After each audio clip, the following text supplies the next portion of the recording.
သူတော်ကောင်းတရားတည်တံ့ပြန်ပွားရေးသူတော်ကောင်းတရားဆိုတာပါဠိဘာသာအားဖြင့်တတ္ဓမ္မလို့ခေါ်တယ်တတ္တံဓမ္မောတတ္တံမောသူတော်ကောင်းတို့ရဲ့တရားသူတော်ကောင်းဖြစ်တဲ့အဆူဆူသောဘုရားရှင်ကိုရောမြတ်များဟောကြားထားတဲ့လမ်းညွှန်ထားတဲ့အဆုံးအမတွေကိုသူတော်ကောင်းတရားလို့အနိတ္တရာအပြင်ပြောမယ်ဆိုရင်သူတော်ကောင်းတရားဆိုတာမဂ္ဂင်၈ပါးအကျင့်တရားကိုပြောတာဒီတဲ့နည်းနည်းအခြေချက်ပြောမယ်ဆိုရင်သူတော်ကောင်းတရားဆိုတာဘောဓိပက္ခိယတရား39ပါးထိုဘောဓိပက္ခိယတရား39ပါးကိုအကျဉ်းချုပ်လိုက်လို့ရှိရင်မဂ္ဂင်၈ပါးထိုမဂ္ဂင်၈ပါးကိုထပ်မံအကျဉ်းချုပ်လိုက်လို့ရှိရင်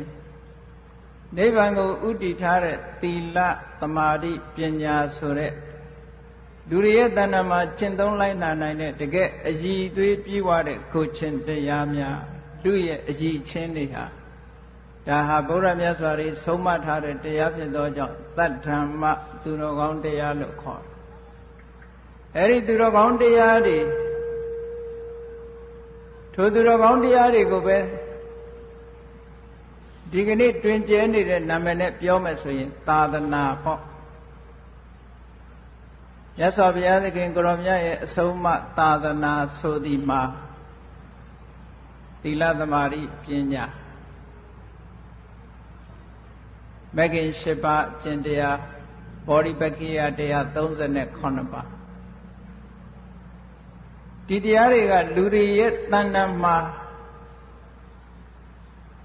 လူတွေကလိုက်နာကျင့်သုံးလို့ရဟန်းရှင်လူပြည်သူတွေရဲ့တဏ္ဍာမှာဒီတရားတွေထွန်းကားနေတာကိုသာသနာထွန်းကားတယ်လို့ခေါ်တယ်နော်ဒါအနှစ်သာရအားဖြင့်ဘုန်းကြီးတို့သာသနာထွန်းကားတယ်ဆိုတာဒါပြောတယ်လူတွေရဲ့နှလုံးသားမှာဟောဒီကိုချင်းတရားတွေအရည်ချင်းရှိတဲ့ဒီဓမ္မတွေသူတော်တရားတွေလူတွေရဲ့ယင်တဲ့နှလုံးထဲမှာမပြောက်ကွယ်ဘူး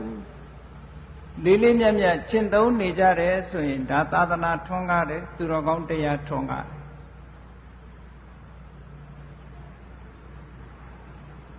ပြန်ပွားတယ်ဆိုတာ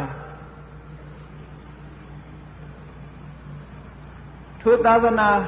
ဘုရားမြတ်စွာရဲ့သူတော်တရားအဆုံးအမတရားတွေဟာကမ္ဘာမှာရှိတဲ့လူဦးရေနေရာကနေများလာပြီးတော့လူတရားကနေလူ1000လူ1000ကနေလူ1000လူ1000ကနေလူ1သိန်း1သိန်းကနေ1သန်း1သန်းကနေသန်းပေါင်းများစွာဆိုတာလို့ဘုရားမြတ်စွာရဲ့တရားတော်တွေဟာလူတွေရဲ့နှလုံးသားထဲမှာပြန်ပွားတည်ရှိနေတာကိုဒါသာသနာတော်ပြန်ပွားတယ်လို့ဒီလိုအနှစ်သာရအဖြစ်မှတ်ရမှာဖြစ်ပါတယ်တကယ်သာသနာပြန်ပွားတာဆိုတာဒါအဲ့တော့ဒီလိုသာသနာတော်သို့မဟုတ်သူတော်ကောင်းတရားတွေတည်ထန့်နေတာလူတွေရဲ့နှလုံးသားထဲမှာညံ့ညံ့နိုးနိုးနဲ့ကျင့်သုံးပြီးတော့လူတွေရဲ့နှလုံးသားထဲမှာတည်ရှိနေတာလူများစွာရဲ့နှလုံးသားထဲမှာ generation တစ်ခုကနေပြီး generation တစ်ခုမျိုးဆက်သစ်တစ်ခုကနေပြီးမျိုးဆက်သစ်တစ်ခုဘုရားရဲ့အဆုံးအမတွေလိုက်နာကျင့်သုံးသွားတာတည်တံ့နေပြန်ပွားတယ်အဲ့ဒါလို့တည်တံ့ပြန်ပွားနေဖို့ဆိုတာအကြောင်းတရားတွေရှိတယ်တဲ့ထိုရဲ့ဆန့်ကျင်ဘက်ကတော့သာသနာတော်ဟာလူတွေရဲ့နှလုံးသားထဲမှာပျောက်ကွယ်သွားတဲ့အခြေအနေမျိုးဆိုတာလည်းရှိသေးတယ်ဒါကိုသာသနာတော်ကွယ်တယ်လို့ပြောတာလူတွေဟာဘုရားမြတ်စွာရဲ့တရားသူတော်ကောင်းတရားကိုလိုက်နာကျင့်သုံးမှုမရှိကြတော့ဘူးစိတ်ဝင်စားမှုမရှိကြတော့ဘူးထိုသာသနာတော်ဟာလည်း generation တစ်ခုကနေနောက် generation တစ်ခုကူးပြောင်းပြီးတော့လိုက်နာကျင့်သုံးမှုမရှိဘူး တစ်ဆက်ကနေနောက်တစ်ဆက်ပြတ်ပြီးတော့သွားတယ်ဆိုလို့ရှိရင်တော့ဒါသာသနာကွယ်တယ်လို့ပြောတာ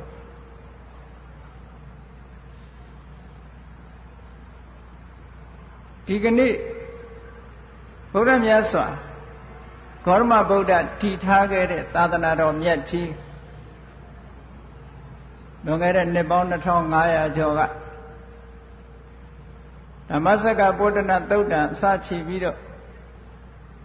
မြတ်စွာဘုရားအနှစ်သာရအားဖြင့်ဘာကိုဟောခဲ့တယ်လဲလို့ဆိုရင်မဂ္ဂင်၈ပါးကိုဟောခဲ့တာမစ္စည်းမပฏิပဒါလို့ဆိုရယ်မဂ္ဂင်၈ပါးအစွန်းရောက်တဲ့လမ်းစဉ်များကိုဖယ်ရှားပြီးတော့အလယ်လမ်းလို့ဆိုတဲ့မစ္စည်းမပฏิပဒါမဂ္ဂင်၈ပါးကိုမြတ်စွာဘုရားဟောပြီးသာသနာတော်ကိုစတင်ခဲ့တာထိုဘုရားမြတ်စွာရဲ့တရားတော်တွေကိုအဆက်ဆက်လိုက်နာလာလိုက်ကြတာဒီကနေ့ထိအောင်ဘုရားမြတ်စွာရဲ့တရားတော်တွေဟာကမ္ဘာလူသားတွေရဲ့နှလုံးသားထဲမှာရှိနေတုံးပဲဒါသာသနာတော်တည်နေတယ်လို့ပြောတာတနိုင်ငံဟာတနိုင်ငံမျိုးဆက်တွေကလည်းတစ်ဆက်ကနေတစ်ဆက်ဆိုတာဘုရားမြတ်စွာရဲ့တရားတော်တွေကိုအစဉ်ဆက်လက်ခံပြီးတော့ကျင့်သုံးပြီးတော့ပြန်ပွားလာလိုက်တာဒီကနေ့ဘုရားမြတ်စွာသာသနာရှိနေတယ်ကိုယ်စီသာသနာတော်ဆိုတာဘယ်မှာတည်တုံးဆိုနှလုံးသားထဲမှာတည်တာဟောလိုက်နာကျင့်သုံးသူတို့ရဲ့နှလုံးသားထဲမှာသာသနာဟာတည်တယ်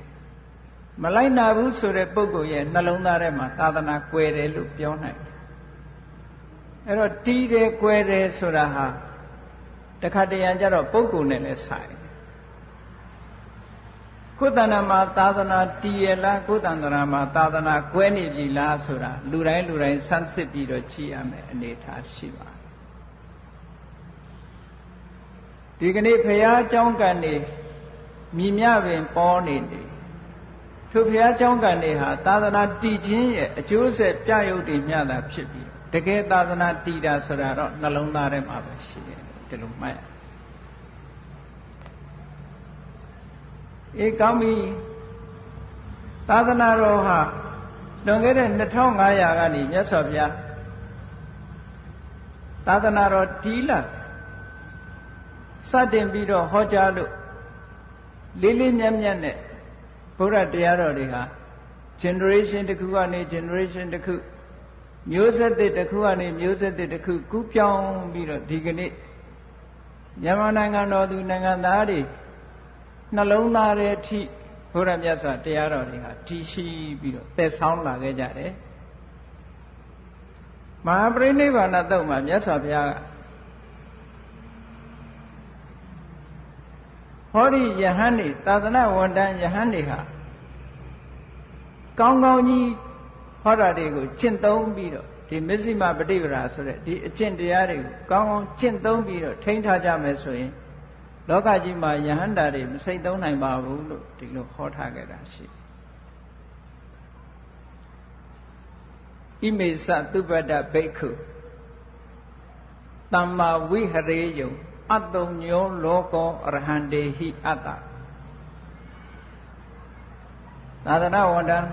ယဟန်လို့ဆိုပေမဲ့လို့မြတ်စွာဘုရားကဥတ္တိတာဘိက္ခုလို့သုံးပေမဲ့လို့ဘိက္ခုရောဘိက္ခုနီရောဥပဒကာရောဥပတိကာဘုရားဘာသာဝင်သူတော်စင်တွေဟာမိမိတို့ရဲ့နှလုံးသားထဲမှာဒီအကျင့်တရားတွေကိုထိန်းထားနိုင်ကြမယ်ဆိုရင်လောကကြီးဟာယဟန္တာတွေကစိတ်သုံးမသွားနိုင်ဘူးဆိုတာသာသနာတော်ပျောက်ကွယ်မသွားနိုင်ဘူးလို့မိန့်ကြားလို့ရင်ဖြစ်တယ်နောက်တစ်ခုတတိထားเสียအချက်ကဘယ်အရာပဲဖြစ်ဖြစ်တည်ရှိလာခြင်းဟာပျောက်ကွယ်ခြင်းပေါ်မှာပဲအဆုံးသတ်မယ်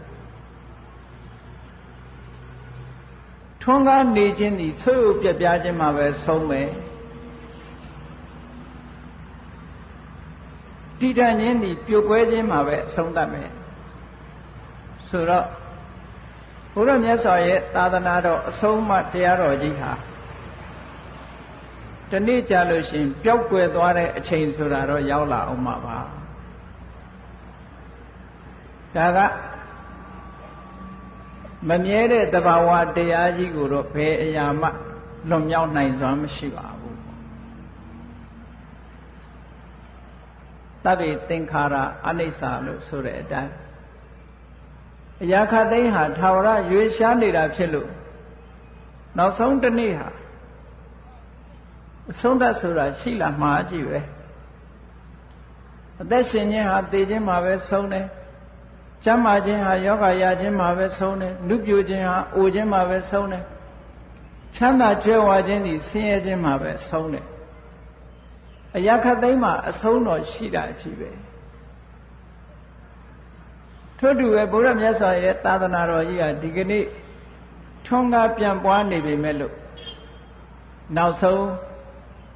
ဆုပ်ယုပ်ပြက်ပြားပြီးလုံးဝပျောက်ကွယ်သွားခြင်းမျိုးဆိုတာကြုံလာမှာပါမလွဲမသွေကြုံလာရအောင်မှာ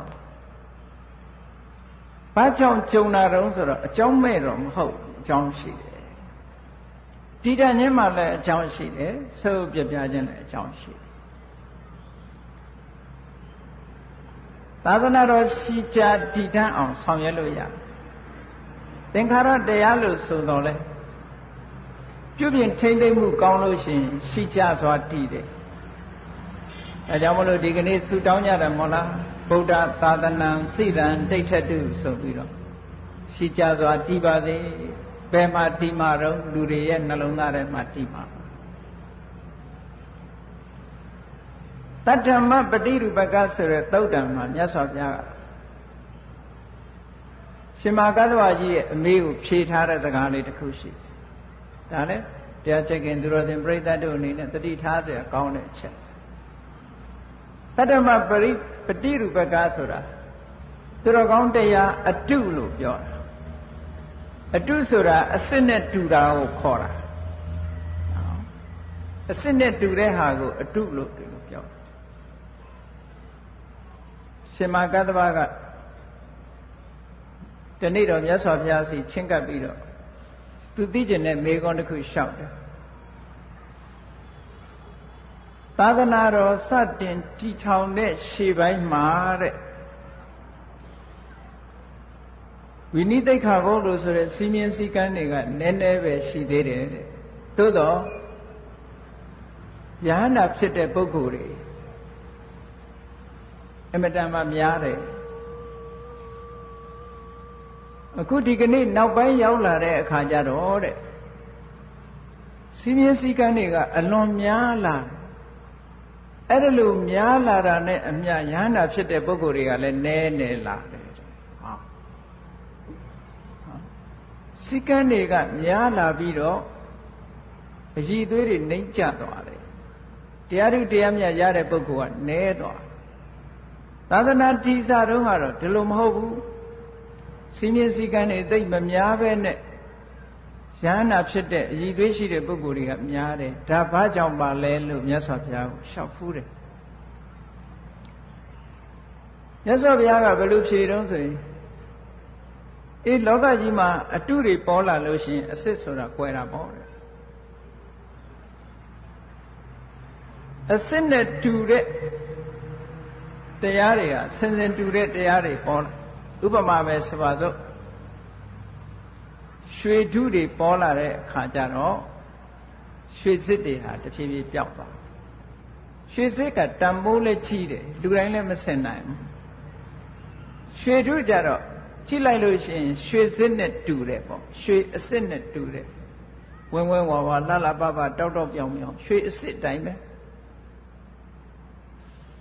ရွှေအစစ်ကြတော့တန်ဖိုးကြီးတယ်လေးတယ်ရွှေအတုကပေါ်ပါပြီးတော့လှပတဲ့ရွှေအစစ်တွေကတန်ဖိုးမရှိသည့်အတွက်ကြောင့်လူတကာဝယ်ပြီးတော့သုံးနိုင်ရွှေအစစ်တွေရွှေအတုတွေပေါ်လာတဲ့အခါကျတော့တဖြည်းဖြည်းရွှေအစစ်ကသုံးမဲ့လူမရှိတော့ပျောက်သွားတယ်သာသနာမှာလည်းပဲထို့တူပဲတဲ့အတုတွေပေါ်လာတာများအတုဆိုဒီမှာခုနပြောခဲ့တဲ့အတိုင်းအစစ်နဲ့တူတဲ့ဟာအတုခေါ်တာနော်အဲ့ဒီအစစ်နဲ့တူတဲ့တရားဓမ္မတွေသာသနာတော်မှာထွန်းကားလာမယ်ဆိုလို့ရှိရင်တကယ့် တရားအစစ်တွေပြောက်ွယ်သွားနိုင်တယ်ဒါတစ်ချက်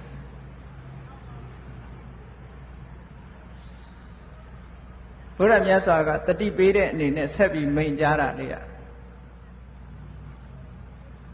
ဒီသာသနာတော်ကြီးကိုကွယ်အောင်လုပ်တယ်ဆိုတာတဲ့ပြင်ပအားကြီးတွေကလောက်တာမဟုတ်ဘူးလို့ဆို external element ပထဝီဓာတ်အာဘောဓာတ်ဒေဇောဓာတ်ဝါယောဓာတ်ဆိုတဲ့ပြင်ပအားစုကြီးတွေကြောင့်ဒီသာသနာကွယ်သွားတာမဟုတ်ဘူးတဲ့ဆိုလိုတာကအပြင်ကအကြောင်းတွေကြောင့်သာသနာကွယ်တာမဟုတ်ဘူးတဲ့သာသနာကိုကွယ်စေတတ်တဲ့ပုဂ္ဂိုလ်တွေကဟောဒီသာသနာတွင်မှာနေတဲ့ပုဂ္ဂိုလ်တွေပဲလို့ဆိုလို့ဒါလည်းသတိထားเสียပေါ့သာသနာတွင်မှာနေတယ်ဆိုတာဗုဒ္ဓရဲ့တရားတော်ကိုကြီးညိုလေးစားပြီးဗုဒ္ဓရဲ့တပည့်တာဝကအဖြစ်ခံထားတဲ့ယဟန်တန်ဃာတွေဘိက္ခုနီတွေဒီကနေ့ဆိုရင်သာသနာ့ဝင်သီလရှင်တွေဘုရားကိုယုံကြည်လို့ကိုယ်ွယ်စိတ်ကနေကြတဲ့ဥပဒကဒါယကတွေဥပတိကမဒါယကမတွေအဲ့ဒီပြိဿ၄ပါးဆိုတဲ့ Buddhist Society ပေါ့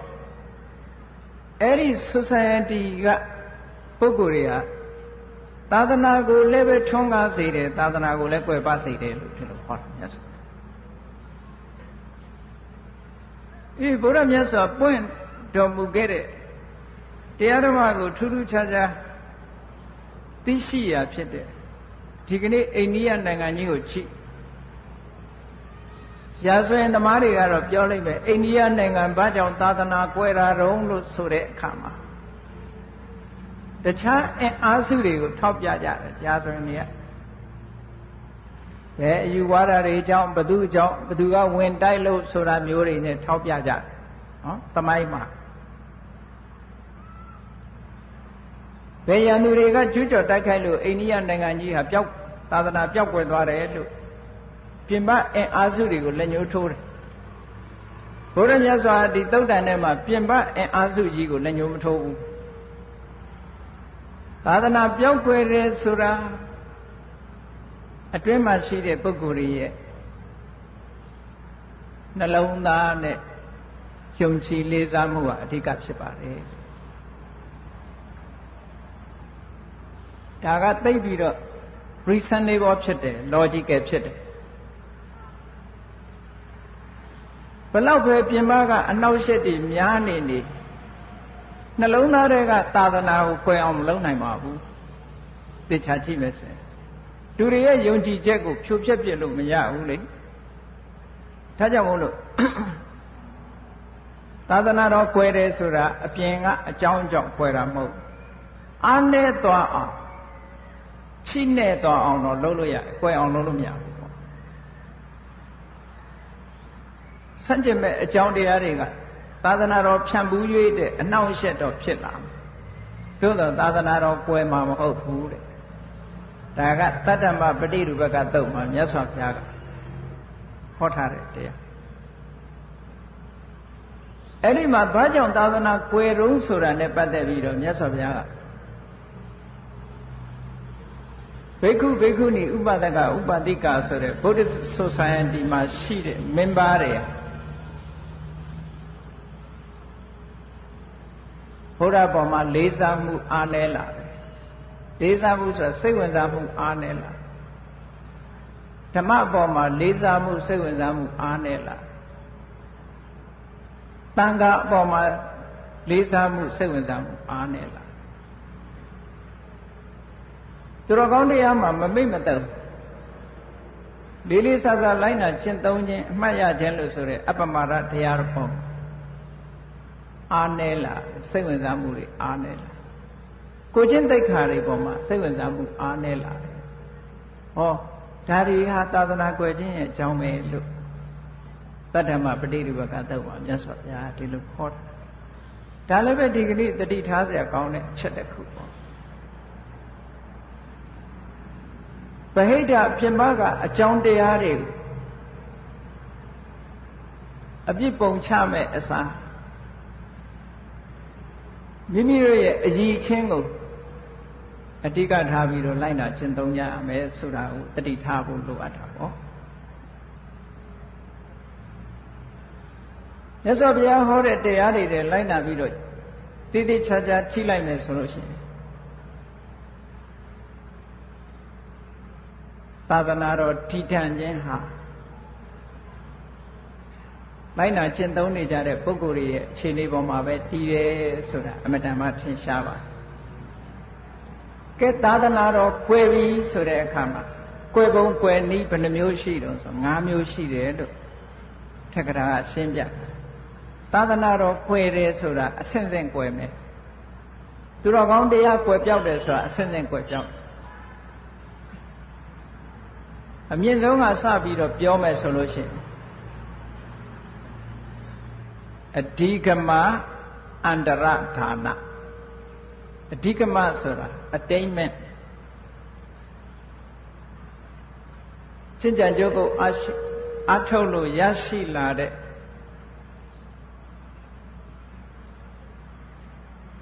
တရားဓုတရားမြတ်အဲ့ဒီတရားဓုတရားမြတ်တွေကဘာတွေကိုပြောတာတုံးဆိုမ၄ပါးရဲ့ဖို၄ပါးရဲ့ပဋိသမိတာ၄ပါးအဘိညာဉ်6ပါးဝိဇ္ဇာ3ပါးဆိုတဲ့အစင်းမြင့်တဲ့တရားတွေအဲ့ဒီအစင်းမြင့်တဲ့တရားတွေဟာအဓိကမလို့ခေါ်တယ်ပေါက်ပေါက်ရောက်ရောက်ရှင်းသုံးလိုက်တဲ့အခါမှာဒီတရားတွေကိုလူတွေကမျက်မှောက်ပြုလာနိုင်ကြဒီရစကားနဲ့ပြောရင်ယဟန္တာဖြစ်တဲ့ပေါ့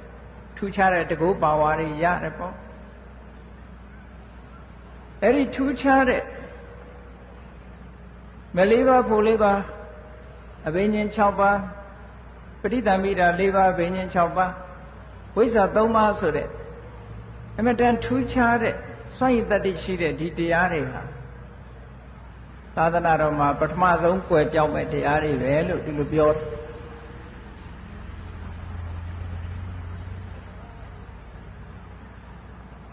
သာသနာတော်ဆွေးယူလာပြီဆိုလို့ရှိရင်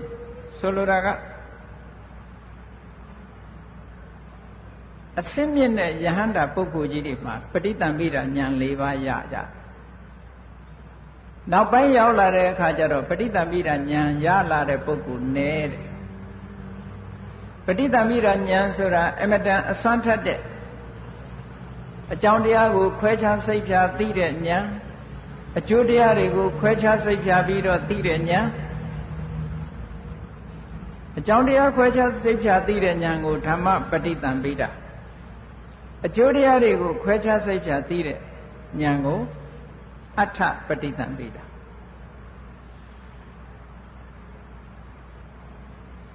လောကလူတွေရဲ့ဘာသာစကားအထူးအဖြင့်ပါဠိဘာသာစကား language ပေါ့ language နဲ့ပတ်သက်ပြီးတော့တက်ကြွနားလည်သွားတဲ့အသိဉာဏ်တစ်မျိုးကိုနိရုဒ္ဓိပဋိသင်္ပိတာလို့ခေါ်တယ်အဲ့ဒီနိရုဒ္ဓိပဋိသင်္ပိတာဉာဏ်ပฏิဘာနာပဋိသင်္ပိတာဘယ်လိုအကြောင်းကိစ္စပေါ်လာတဲ့အကြောင်းအားလျော်စွာအဖြေများကိုသိပြီးတော့အကြံဉာဏ်များကိုဖြစ်ပေါ်စေတဲ့ပฏิဘာနာဉာဏ်ဓုကိုသိစေတတ်တဲ့ပฏิဘာနာပဋိသင်္ပိတာဉာဏ်လို့ဆိုတာအင်မတန်ထူးခြားတဲ့အရည်အသွေး၄မျိုးအဲ့ဒီအရည်အသွေး၄မျိုးဟာဘုရားမြတ်စွာလက်ထက်ကတောင်မှပဲယဟန္တာပုဂ္ဂိုလ်တိုင်းမရတဲ့အရည်အသွေးတွေတဲ့ရှင်သာရိပုတ္တရာတို့ရှင်မောကလန်တို့လိုထူးခြားတဲ့ပုဂ္ဂိုလ်တွေထူးချွန်တဲ့ယဟန္တာပုဂ္ဂိုလ်တွေသာရကြတဲ့ပဋိသင်္ပိတာဉာဏ်မျိုးအဲ့ဒီပဋိသင်္ပိတာဉာဏ်မျိုးဟာနောက်ပိုင်းကျတော့လက်လန်းမမီတဲ့အဆင့်မြင့်တဲ့တရားဖြစ်သွားပြီးတော့နောက်ပိုင်းမှာလူတွေရဲ့နှလုံးသားထဲမှာကွယ်ပြောက်သွားပြီတဲ့ဒါပထမအဓိကမဒီလိုကွယ်လာတယ်နောက်ပိုင်းကျတော့အဘိညာဉ်6ပါးဆိုတာမရတော့ဘူးတကူမျိုးမျိုးဖန်ဆင်းနိုင်တဲ့စွမ်းရည်တို့ဒီပိုင်းအိုင်လို့ခေါ်တဲ့ဒိဗ္ဗစက္ခုဝေလန်တဲ့အရာဒေသခြားကွယ်နေတဲ့နေရာမှာရှိတဲ့အရာတွေကိုမြင်နိုင်စွမ်းရှိတာတို့ဒိဗ္ဗသောတာလို့ခေါ်တဲ့ ဝေးလံတဲ့ရကအတန်နေတို့အမတန်သိငယ်တဲ့အတန်နေတို့ကြားနိုင်စွမ်းရှိတဲ့စွမ်းရည်မျိုးတွေတို့ဒီလိုထူးခြားတဲ့ဓမ္မစွမ်းရည်တွေဟာလူတွေမှာမဖြစ်နိုင်တော့ဘူးမဖြစ်နိုင်ရင်ဒါကွယ်သွားတယ်လို့ခေါ်တာပဲထို့တူပဲဝိဇ္ဇာ၃ပါးလို့အတိတ်ဘဝကိုပြန်လှန်ပြီးတော့သိနိုင်တဲ့ပုဗ္ဗေနိဝါဒနုတ္တိဉာဏ်ဒိဗ္ဗစက္ခုဉာဏ်အတဝေခေယဆိုတဲ့ကိလေသာအသောတွေကုန်သွားတဲ့ဝိဇ္ဇာမျိုးဒါမျိုးတွေလည်းပဲလူတွေရဲ့နှလုံးသားထဲမှာတဖြည်းဖြည်းနဲ့ပျောက်ကွယ်သွားတယ်ဒီအဆင့်ကိုရောက်အောင်မလုပ်နိုင်တော့ဘူးတဲ့တရားထုတင်မြတ်ကျင့်ကြံကြုတ်ကိုအထုတ်ကြတော့လေဒီလိုထူးခြားတဲ့စွမ်းရည်တတ္တိရှိတဲ့တရားမျိုးလက်လန်းမမီတော့ဘူးဆိုလို့ရှိရင်တဖြည်းဖြည်းနဲ့အဓိကမဟာကွဲလာတဲ့သဘောပေါ့နောက်ဆုံးကြတော့ယဟန္တာဖြစ်အောင်တောင်မကျင့်နိုင်တော့တဲ့အနေအထားမျိုးရောက်သွားပြီပေါ့ထိုကနေတဆင့်လျှော့ကျသွားတဲ့အခါအနာဂံဖြစ်သေးတယ်နောက်အနာဂံအဆင့်တောင်မရောက်ဘူးသောတတဂရဂံအဆင့်ပဲရောက်တော့တယ်နောက်တဂရဂံအဆင့်တောင်မမီတော့ဘူးဟောတဖြည်းဖြည်းကွယ်လာနောက်ပြီးကြတော့သောတပန်အဆင့်တောင်မရောက်နိုင်တော့ဘူးဆိုတဲ့အခြေအနေမျိုးထိရောက်သွားတယ်အဓိကမသာသနာကွယ်သွားပြီလို့ဒီလိုပြောတာဒါကွယ်မျိုးချင်းတစ်ခုနံပါတ်1ကွယ်သွားပြီလို့ပြောတာသောတပန်ဖြစ်တဲ့ပုဂ္ဂိုလ်အရိယာဖြစ်တဲ့ပုဂ္ဂိုလ်သာသနာတော်မှာမရှိတော့ဘူးဆိုတာနဲ့တပြိုင်နက်ကွယ်သွားပြီလို့ပြောတာနော်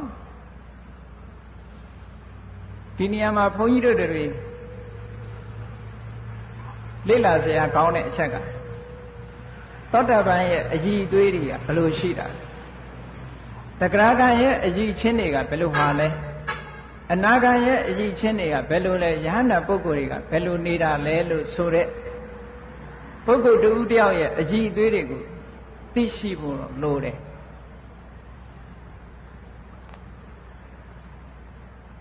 တခုပြောပြမယ်ဆိုယဟန္တာပုဂ္ဂိုလ်တွေရဲ့အည်အသွေးယဟန္တာပုဂ္ဂိုလ်တွေဟာတာမန်ပုထုဇဉ်ပုဂ္ဂိုလ်တွေလိုပဲမျက်စိနဲ့မြင်စရာအဆင့်အာယုံကိုမြင်ကြတယ်နားနဲ့ကြားစရာအာယုံကိုကြားကြတယ်နှာခေါင်းနဲ့အနံ့မျိုးစုံကိုရှုနိုင်ကြတယ်လျှာနဲ့အရသာမျိုးစုံကိုလက်ရနိုင်ကြတယ်ခန္ဓာကိုယ်နဲ့ကောင်းတဲ့အထီးတွေ့မကောင်းတဲ့အထီးတွေ့ကြုံတွေ့ကြရတယ်စိတ်ကူးစိတ်တမ်းတရားအာယုံအမျိုးစုံနဲ့ကြုံတွေ့ရတယ်ဒါဖြင့်လောကပုထုဇဉ်တွေနဲ့ဘာထူးသလဲလို့မေးလို့ရှိရင်ဘုန်းကြီးတို့တွေကိုယ့်အကိုဆန်းစစ်ကြည့်မျက်စိနဲ့ကောင်းတာလေးမြင်ကြိုက်တဲ့လောဘဖြစ်တယ်မကောင်းတာမြင်လို့ရှိရင်မကြိုက်တဲ့ဒေါသဖြစ်တယ်ထိုအာယုံရဲ့သဘာဝကိုအမှန်မသိဘူးကြိုက်ရင်လောဘမကြိုက်ရင်ဒေါသအမှန်မသိတဲ့မောဟဟောဒီသုံးခုကလွှမ်းမိုးသွားယဟန္တာပုဂ္ဂိုလ်တွေကြတော့ကောင်းတာနဲ့တွေ့လဲကြိုက်တယ်ဆိုတဲ့လောဘမပါတော့ဘူးမကောင်းတာနဲ့တွေ့လို့ဒေါသဆိုတာလည်းမပါတော့ဘူးအာယုံရဲ့သဘာဝကိုလည်းပဲအမှန်တိုင်းသိပြီးတော့စိတ်ဓာတ်ဟာတည်ငြိမ်သွားပြီတဲ့ဟောတာမြင်တဲ့ကိစ္စနဲ့ပတ်သက်တာလို့ရှိရင်ယဟန္တာရဲ့ပုဂ္ဂိုလ်ရဲ့စိတ်ထဲမှာ excitement လို့ဆိုတဲ့လောဘကြောင့်ဖြစ်တဲ့ excitement ဒေါသကြောင့်ဖြစ်တဲ့ excitementမောဟကြောင့်ဖြစ်တဲ့တွေ့ဝေမှုဆိုတာဒါတွေမရှိတော့ဘူး equanimity အာယုံတစ်ခုပေါ်မှာတည်ငြိမ်သွားတယ်လှိုင်းလေမရှိတဲ့ရေပြင်လိုပဲငြိမ်နေတယ်ပုထုဇဉ်တွေကြတော့ဟုတ်လားဘာနဲ့ဥပမာတူတော့ဆိုရေပြင်လေးပေါ်မှာဂဲလေးတစ်လုံးချလိုက်ရင်အလှုပ်လာပုထုဇဉ်ရဲ့စိတ်ကကောင်းတဲ့တွေ့ရင်ကြိုက်လိုက်တယ်မကောင်းတဲ့တွေ့ရင်ဒေါသဖြစ်လိုက်တယ်ငြိမ်သက်မှုတွေပြက်ပြားနေယန္တာပုဂ္ဂိုလ်ကြတော့ငြိမ်သက်မှုလုံးဝရှိသွားထို့တူပဲနားကအတန်ကြားလိုက်ပုထုဇဉ်တွေကြတော့ကောင်းတဲ့အတန်ကြားရင်လောဘမကောင်းတဲ့အတန်ကြားရင်ဒေါသအာယုန်တစ်ခုပေါ်မှာမွေခဲနိုင်လို့မဆုံးဖြတ်နိုင်လို့တွေးဝေတာမောဟဆိုတာစိတ်တွေကလှုပ်ရှားနေအနတ်နဲ့ပတ်သက်လဲထို့တူပဲအရသာနဲ့ပတ်သက်လဲထို့တူပဲကြိုက်လင်လောဘမကြိုက်လင်ဒေါသဒီအနေထားမျိုးနဲ့နေယန္တာပုဂ္ဂိုလ်ကြတော့အဲ့ဒီအာယုံ6ပါးတွေနဲ့ပါကြုံတွေ့လာတဲ့အခါမှာစိတ်ဓာတ်ဟာလုံးဝတည်ငြိမ်ပြီးတော့နေတယ် ဒါခံစားမှုတွေကတော့ယဟန္တာပုဂ္ဂိုလ်တွေကလည်းကောင်းတာကိုကောင်းတယ်လို့သိတယ်မကောင်းတာကိုလည်းမကောင်းတယ်လို့သိတယ်မသိတာမဟုတ်ဘူး appreciate ပေါ့ဗျာဒီလိုဖြစ်တော့ယဟန္တာပုဂ္ဂိုလ်တွေကအကောင်းအဆိုးမသိတော့ဘူးလို့ဒီလိုမအောင်မေးကောင်းရင်ကောင်းတယ်လို့သိတယ်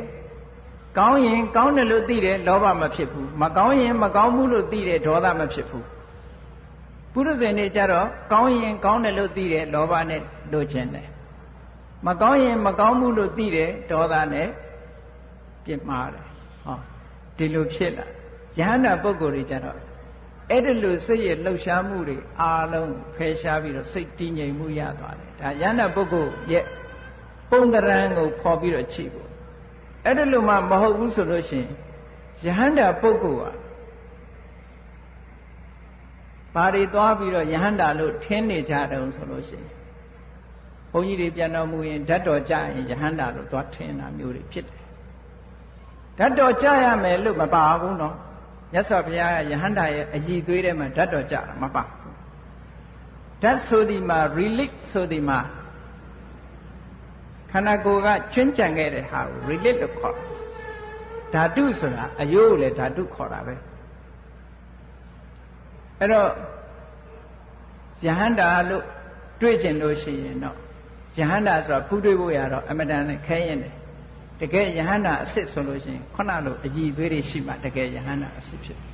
အဲ့ဒီအည်သွေးတွေမရှိလို့ရှိရင်ယဟန္တာဆိုတာမဖြစ်နိုင်တချို့ကပြန်တော်မူသွားပြီးအလောင်းကြီးကမပုတ်ရင်လည်းယဟန္တာလို့ထင်ကြတယ်ယဟန္တာမပုတ်ဘူးလို့ဒီလိုမပြောဘူးခန္ဓာကိုယ်ရဲ့သဘာဝမပုတ်တဲ့ဟာမပုတ်ဘူးအထက်ကရာတစ်စောင်းထဲမှာတော့ဆိုရပေါ့ကိလေသာတွေကင်းတဲ့ခန္ဓာကိုယ်ကမပုတ်ဘူးလို့ဒီလိုဆိုထားတာလေးတော့ရှိဒါရေပုံရစကားရေပုံရစကားမြတ်စွာဘုရားဟောထားတဲ့အထက်မှာယဟန္တာရဲ့အည်ချင်းဆိုတာဒါမျိုးမပါဘူးနော်ယဟန္တာရဲ့အည်ချင်းဆိုတာခုနအည်သွေးတွေမှာတကယ်ယဟန္တာအစစ်လို့ဒီလိုမှတ်ရဟောဒါယဟန္တာပုဂ္ဂိုလ်တွေကတဖြည်းဖြည်းထူးခြားတဲ့တရားတွေကိုသိနိုင်တဲ့ပုဂ္ဂိုလ်တွေနည်းသွားသည့်အတွက်ကြောင့်အဓိကမအန္တရဒါနဆိုတာတရားတို့တရားမြတ်တွေဟာလူတွေရဲ့နှလုံးသားထဲကတဖြည်းဖြည်းပျောက်ကွယ်ပြီးတော့သွားပြီဒါသာသနာတစ်ခုကွယ်သွားတယ်လို့ခေါ်တယ်အဲ့ဒီနောက်ဘာတွေကျမ်းနေသေးတုံးဆိုပฏิပတ်တိလို့ဆိုတဲ့သီလသမာဓိပညာအကျင့်တရားတွေရှိနေသေးလို့ရှင်တော့ပฏิပတ်တိသာသနာမကွယ်သေးဘူးလို့ပြောရ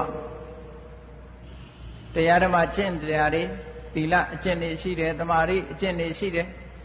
ဝိပဿနာပညာအကျင့်တွေရှိနေသေးတယ်ဆိုရင်ပฏิပတ်တိမကွယ်သေးဘူးလို့ပြောရသို့တော့ထိုအကျင့်ရဲ့စွမ်းအားတွေဟာခုနပြောတဲ့တရားတို့တရားမြတ်အဆင့်ထိအောင်ပေါက်ရောက်နိုင်စွမ်းမရှိတော့အဓိကမကွယ်သွားလို့ရှိရင်နောက်ဆုံးမှဒီသီလသမာဓိပညာဆိုတဲ့အကျင့်တွေပါကွယ်သွားပြီဆိုရင်ဒါပฏิပတ်တိသာသနာကွယ်ပြီလို့ဒီလိုပြောတာနောက်ပฏิပတ်တိသာသနာကွယ်ရင်ဘာချမ်းသေးတုံဆိုရင်ဘုရားမြတ်စွာရဲ့တရားတော်တွေလူတွေကနှုတ်တဲ့ဆောင်ထားကြတယ်တန်ဃာတွေကနှုတ်တဲ့ဆောင်ထားလို့တရားဓမ္မတွေမှတ်မိနေကြသေးတယ်နောက်ဆုံးဂါထာတစ်ပုဒ်ဖြစ်စေမှတ်မိနေကြတယ်အဲ့ဒါပရိယတ္တိသာသနာတည်ရှိနေသေးတယ်လို့ပြောရကတ္တဗမြတ်စွာဘုရားလက်ထက်တုန်းကဂါထာလေးတွေဟာဂေါတမဘုရားမြတ်စွာဘုရားရဲ့လက်ထက်မှာရှိတဲ့ပုဂ္ဂိုလ်တွေတချို့မှတ်မိနေတာလေးရှိတယ်အာလဝကသုတ်တံကိုကြည့်အာလဝကဘီလူကြီးကသူ့အမေဖေတွေကသင်ပေးထားတဲ့ဂါထာလေးတွေအဲ့ဒီဂါထာလေးတွေကကတ္တဗမြတ်စွာဘုရားဟောထားတဲ့ဂါထာလေးအမေနဲ့အဖေနဲ့ဒီလိုပေးထားတာကြားတဲ့အခါကျတော့သူကအမေဂါထာလေးပဲရတော့တယ်အဖေဂါထာတွေမေ့သွားတယ်နော်ဂိန္တုဒဝိတ္တံပုရိသတ္တတိဋ္ဌံလောကမှာတတ္တဝါတွေအတွက်အကောင်းဆုံးဥစ္စာဆိုတာဘာလဲဟောဒီမေကွန်းလေးတော့ကျန်တဲ့အဖြေကထာတွေပြောက်သွားဒါအဖြေဆိုတဲ့ပရိယတ္တိသာသနာတစ်ခုသူ့မှာကွယ်သွားတယ်လို့သူတို့ပြောတာပေါ့ အဲ့လိုကတ္တဗမြတ်စွာဘုရားလက်ထက်ကဂါထာလေးတွေကဂေါတမမြတ်စွာဘုရားထိအောင်ရောက်လာတာရှိတယ်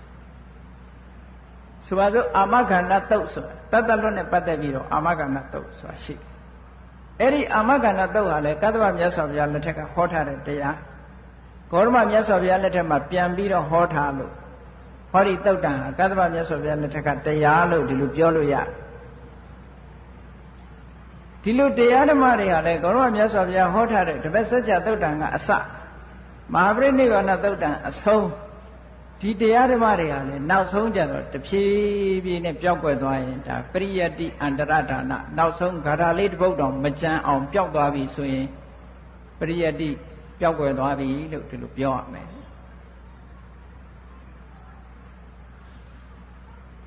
ပရိယတ္တိပျောက်ကွယ်သွားရင်ဘာကြမ်းနေသေးတော့ဆိုရင်လိင်္ဂသာသနာလို့ခေါ်တယ်ရဟန်းတော်တွေမှာအသွင်အပြင်လေးကြမ်းနေသေးတယ်လို့ဒီလိုပြောဘုန်းကြီးတွေရဲ့အသွင်အပြင်လေးအဲ့ဒီအသွင်အပြင်လေးကြမ်းနေသေးလို့ရှိရင်လိင်္ဂသာသနာလို့ခေါ်တယ်ဘုန်းကြီးဆိုတဲ့အမည်လေးနဲ့ကြမ်းနေသေးတယ်ဘုန်းကြီးတို့သီရိလင်္ကာမှာနေတော့ကဂျပန်နိုင်ငံကဘုန်းကြီးတစ်ပါးစင်ဗုဒ္ဓဇင်းကြောင့်လာပြီးတော့ပို့ချအဲ့တက္ကသိုလ်သူကဘုန်းကြီးလို့ပြောတာဒါပေမဲ့ဘိုးကေနဲ့ဘောင်းမီရှိနဲ့အင်ကြီးနဲ့ဘုန်းကြီးတော့ဘုန်းကြီးမှမသိဘူးအဝတ်စားကလူလိုပဲဝတ်ထားတာအိမ်အောင်လဲရှိသို့တော့သူကဘုန်းကြီးတဲ့နော်အဲ့ဒါမျိုးကြတော့အသွင်ကိုမရှိတော့ပျောက်သွားဘုန်းကြီးလို့ဘေးကလူကမသိဘူးလူအသွင်နဲ့သို့တော့ဘယ်ချိန်မှသူဘုန်းကြီးအဝတ်ဝတ်တုံဆိုလို့ရှိရင်ဘာသာရေးကိစ္စဆောင်ရွက်တဲ့အခါကျတော့အပေါ်ကဝိယုံရှိကြီးထပ်ပြီးပို့ပြီးတော့အဲ့ဘုန်းကြီးဝတ်ဆောင်ရွက်တယ်နောက်တစ်ခေတ်ကျတော့အခုချိန်မှာတော့ဘုန်းကြီးဆိုတဲ့ဒီတန်ဃာတွေရဲ့ဝတ်စားဆင်ရင်မှုပေါ့ယူနီဖောင်းဟာချမ်းနေသေးတယ်နောက်ပိုင်းကျရင်အဲ့ဒီယူနီဖောင်းမှာပျောက်သွားမှာဆိုလို့ယူနီဖောင်းရှိနေသေးရင်ဒါလိင်္ဂသာသနာရှိနေသေးတယ်လို့ဒီလိုပြောမြတ်စွာဘုရားကဒက္ခိဏဝိပင်္ဂတုတ်ကုတ္တရပုနောကာတဝခန္ဓာဆိုတဲ့စကားလုံးလေးကိုသုံးတာကာတဝခန္ဓာဆိုတာဟိုင်စွန်းတဲ့သင်္ကန်းစာလေးကိုလက်ဘေးမှာခြိထားနက်တိုင်လေးလို့ပေါ့ဗျာဘုန်းကြီးဆိုတဲ့သင်္ကေတလေးကျန်တဲ့အဝတ်တွေပြောင်းပလိုက်ပြီမရှိတော့ဘူးသင်္ကန်းရောင်နက်တိုင်လေးဟုတ်လား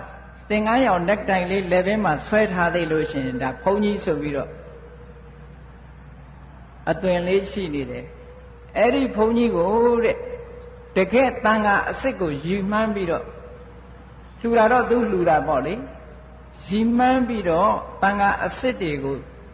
အစစ်စစ်ယူမှန်းပြီးတော့လှူနိုင်သေးတယ်ဆိုလို့ရှိရင်မြတ်စွာဘုရားကကောင်းကျိုးချမ်းသာတွေရနိုင်မှသိတယ်လို့ဒီလိုဟောထားတာရှိအဲ့တော့နောက်ဆုံးကျတော့ဘုန်းကြီးရဲ့အသွင်တရံတွေအကုန်လုံးအမျိုးမျိုးပြောင်းပြက်လိုက်လို့ပျောက်ကွယ်သွားပြီဆိုရင်ဒါလိင်္ဂသာသနာဆိုတာအသွင်မှာကွယ်ပြောက်သွားပြီလို့ဒီလိုပြောတာနော်ခုကွယ်ပြောက်ခြင်းဘယ်နှမျိုးရှိသွားကြုံနံပါတ်1ကအဓိကမအန္တရဒါနတရားဓုတရားမြတ်တွေအရင်ကွယ်ပြောက်မယ်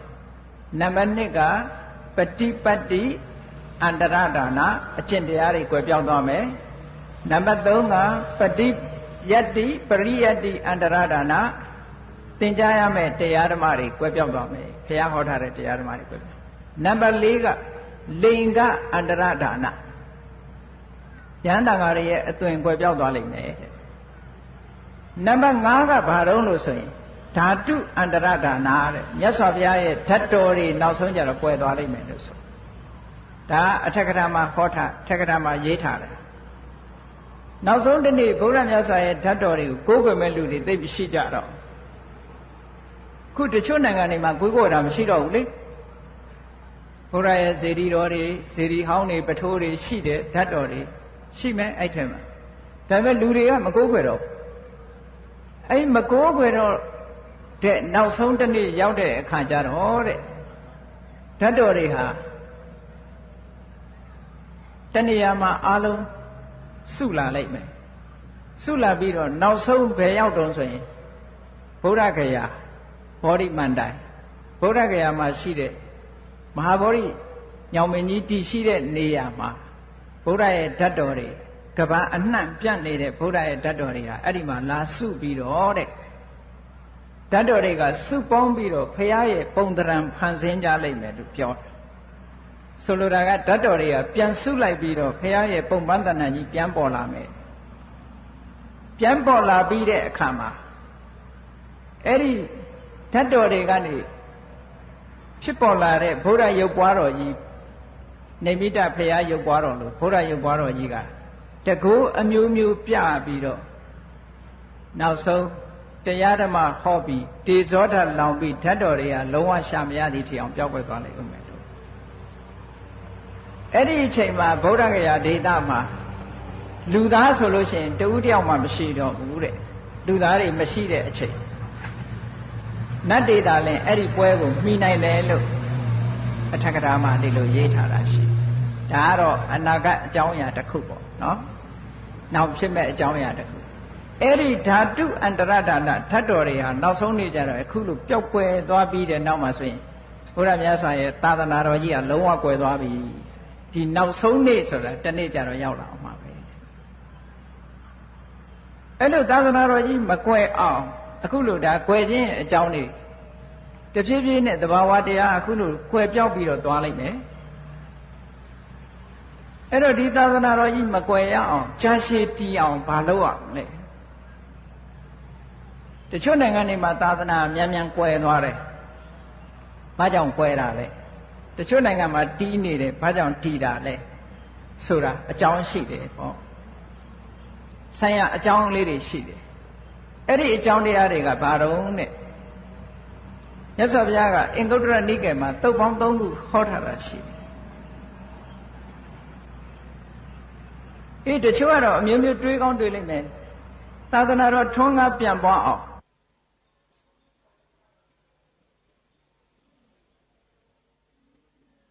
ဟောထားပုံကတစ်မျိုး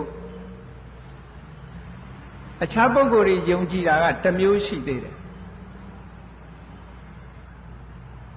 ဒီကဏိကေမှာကေဝတ္တသုတ်တံဆိုတာရှိတယ်ဒီကနေ့ခေတ်လူတွေရဲ့အတွေးခေါ်နဲ့ခတ်ဆင်ဆင်လေးနာလန္ဒမှာကေဝတ္တပုဒ္ဒလို့ဆိုတဲ့ဗုဒ္ဓဘာသာတစ်ယောက်နာလန္ဒမြို့မှာနေတာအဲ့ဒီကေဝတ္တပုဒ္ဒဆိုတဲ့ဘုရားဘာသာဝင်တယောက်ကသူကသာသနာတော်ကိုသိပြီးတော့ထွန်းကားပြန်ပွားစေခြင်းတယ်ထွန်းကားပြန်ပွားစေခြင်းတော့စေရနာကောင်းတဲ့ပေါ့သိပြီးတော့ဒီတည်းသူတို့နာလန္ဒမှာနာလန္ဒကလည်းအဲ့ဒီအချိန်မှာအတော်ကိုစီကားတဲ့တွတ်တဲ့မြို့ကြီး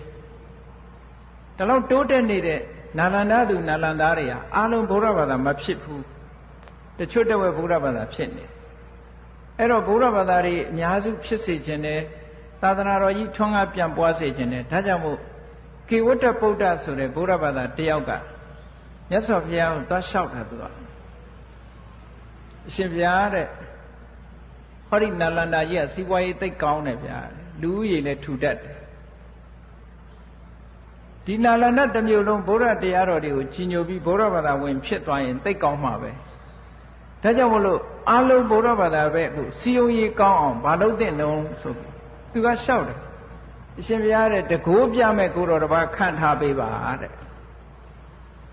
အကယ်၍သာမြေရှိုးမိုးပြန်တကိုးဆန်နေနဲ့လှုပ်ပြီးတော့ပြနိုင်မယ်နေ့စဉ်တကိုးပြနေမယ်ဆိုလို့ရှိရင်တော့အားလုံးနာလန္ဒသူနာလန္ဒတွေဟာဘုရားဘာသာဖြစ်လာကြလိမ့်မယ်တဲ့သူစိတ်ကူးကအဲ့ဒါနော်တကိုးမျိုးမျိုးဖန်ဆင်းပြနိုင်တဲ့ပုဂ္ဂိုလ်ကိုခန့်ထားပြီးတော့သာသနာမှာစီယုံရီခေါင်းတစ်ယောက်စီယုံတဲ့အနေနဲ့လှုပ်ဖို့ဘုရားကိုလျှောက်တာမြတ်စွာဘုရားကလက်မခံဘူးလက်မခံဘယ်လိုမိတ်နေုံဆိုရင်တကုပ္ပယာရိဟာပြပြီးတော့သာသနာတော်ကိုတိဆောက်ကြလို့ငါဘယ်တော့မှမဟောဘူးတဲ့အဲ့ဒါမျိုး ထူးဆန်းအံ့ဩဖွယ်တွေလုပ်ပြီးတော့သာသနာကိုတည်ဆောက်ရမယ်လို့ငါဘယ်တော့မှမဟောဘူးတဲ့အေးဘုလူကလည်းဇွတ်လျှောက်တယ်အရှင်ဘုရားတပည့်တော်ကအရှင်ဘုရားကိုပျက်စီးစေလို့မဟုတ်ပါဘူးဘုရားတဲ့အရှင်ဘုရားတို့သာသနာတော်ကြီးထွန်းကားစေလို့လျှောက်တာပါတဲ့အရှင်ဘုရားခန့်ထားပေးပါသုံးခါလျှောက်မြတ်စွာဘုရားလည်းသုံးခါလုံးညင်းပြီးတော့ဘာမိတ်ရှိတုံးဆိုဒါအလွန်မှတ်သားစရာကောင်းတဲ့ဟာတစ်ခုပေါ့တချို့လူတွေရဲ့အတွေးထဲမှာရှိကောင်းရှိလိမ့်မယ်ဒီကနေ့ခေတ်ကောင်းငင်ပြန်ပြနိုင်လို့ရှိရင်တစ်ကမ္ဘာလုံးဗုဒ္ဓဘာသာဖြစ်အောင်စီယုံနိုင်လိမ့်မယ်လို့ထင်ကောင်းထင်လိမ့်မယ်အဲ့လိုပြောတာနေလဲကြားဘူးတယ်မြတ်စွာဘုရားကအဲ့ဒီအတွေးကိုလက်မခံဘူးကေဝတ္တဗုဒ္ဓကိုမြတ်စွာဘုရားပါဟောတော်ဆိုရင်အေးကောင်းပြီတဲ့အဋ္ဌိပါတိဟာရိယတကောဆိုတာ၃မျိုးရှိတယ်တဲ့အဋ္ဌိပါတိဟာရိယမြေရှိုးပြတယ်မိုးပြန်ပြတယ်လူတဦးတည်းကနေပြီးတော့1000ဖန်ဆင်းပြတယ်လူ1000ကိုတယောက်တည်းဖြစ်အောင်လုပ်ပြတယ်တတိုင်းဟိုဘက်နိုင်ရန်ကြီးဟိုဘက်ကိုဝင်ထွက်လုပ်ပြတယ်ဟုတ်လားကောင်းကင်ဘောပြန်ပြတယ်ရေထဲမှာလမ်းလျှောက်ပြတယ်မျိုးမျိုးပေါ့ရေထဲမှာလမ်းလျှောက်ပြတယ်ကောင်းကင်ဘောမှာပြန်သွားပြတယ်အဲ့ဒါလို့တကူအမျိုးမျိုးဖန်ဆင်းတာဒါအဋ္ဌိဝိဒလို့ခေါ်တယ်အဲ့ဒီအဋ္ဌိဝိဒအဋ္ဌိပါတိဟာရိယလို့ခေါ်တယ်ဒီထူးခြားတဲ့တကူအဲ့လိုလုံနိုင်တဲ့ပုဂ္ဂိုလ်တွေမြတ်စွာဘုရားလက်ထက်မှာအများကြီးရှိတယ်အဲ့တော့မြတ်စွာဘုရားကကောင်းပါပြီတဲ့မင်းအခုလိုယဟန်တော်တစ်ပါးဟာမြေရှိုးမိုးပြန်ပြီးတော့တကိုးမျိုးမျိုးဖန်ဆင်းပြီးတော့ပြမယ်ဆိုပါတော့တဲ့အဲ့လိုပြတဲ့အခါမှာလောကမှာလူတွေကယုံတဲ့လူရှိတယ်လို့မယုံတဲ့လူလည်းရှိတယ်ယုံလို့စိတ်ဝင်စားတဲ့ပုဂ္ဂိုလ်ကမယုံတဲ့လူကိုသွားပြောတယ်ဟေးသိတကိုးကြည့်တာပဲဟောဒီမှာကောင်းငင်ပြန်နိုင်တယ်ရေရှိုးပြတယ်အကုန်မျိုးစုံလုပ်ပြတယ်ပေါ့ထူးထူးခြားခြားတွေလူတွေတာမန်လူတွေမလုပ်နိုင်တဲ့အလုပ်တွေလုပ်ပြတဲ့အခါကျတော့မယုံတဲ့လူကဘာပြောတော့ဆိုရင်